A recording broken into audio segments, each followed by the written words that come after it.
আচ্ছা, গ্রাউন্ডটা কিরকম মনে হচ্ছে, যে বাউন্ডারি বড় হচ্ছে আপনাদের জন্য?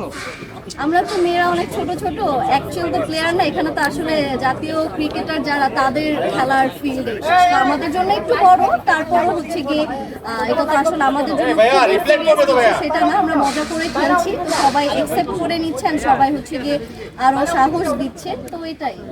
কি মনে হচ্ছে গতবারের তুলনায় এবার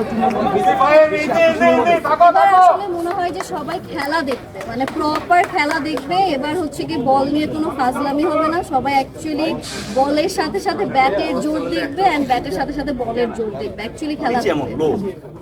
ব্যাটিং বলার দিকেই ভালো ছিল, সব মিলে মানে কি মনে হয় লড়াই হবে। আমার টিমের মেয়েরা প্রত্যেকেই দেখা যাচ্ছে ব্যাটিং এ খুব ভালো, কেউ কেউ আছে বোলিং এ খুব ভালো। তো আমার কাছে মনে হয় যে অন্যান্য টিমের মেয়েগুলো দেখা যাচ্ছে হাইট অনেক লম্বা এক একজন, তো ওদের থেকে আবার দেখা যাচ্ছে আমাদের প্লেয়ারদের আবার স্কিল ভালো আছে। তো আই হোপিং যে ভালো কিছু হবে।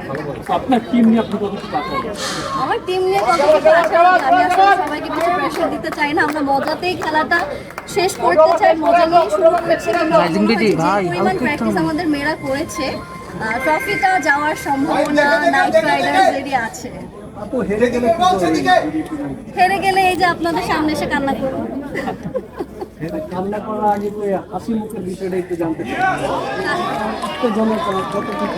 জিতলে তো তখন ট্রফি নিয়ে বাসায় ঘুমাবো, এটাই।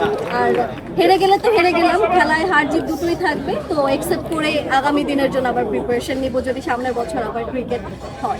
এটা যদি দিনে খেলা হতো তাহলে আপনার জন্য ভালোই হতো। আমার কাছে মনে হয় রাত্রেবেলা, এখন যেহেতু প্রচন্ড পরিমাণ গরম, রাতের ওয়েদারটা আমাদের জন্য ঠিক আছে। দিনের বেলা একটু কষ্ট হয়ে যেত, যেহেতু আমরা রেগুলার খেলোয়াড় না। আপনি বলছিলেন যে আপনার চোখে একটু সমস্যা আছে, আসলে দিনে হলে কেমন হতো? ও, আমার চোখে না, আমি আসলে সেটা হচ্ছে পড়ার ক্ষেত্রে, পড়ার জন্য হচ্ছে চোখে সমস্যা হয়, এছাড়া সমস্যা না। বল দেখতে পারি, সমস্যা নেই।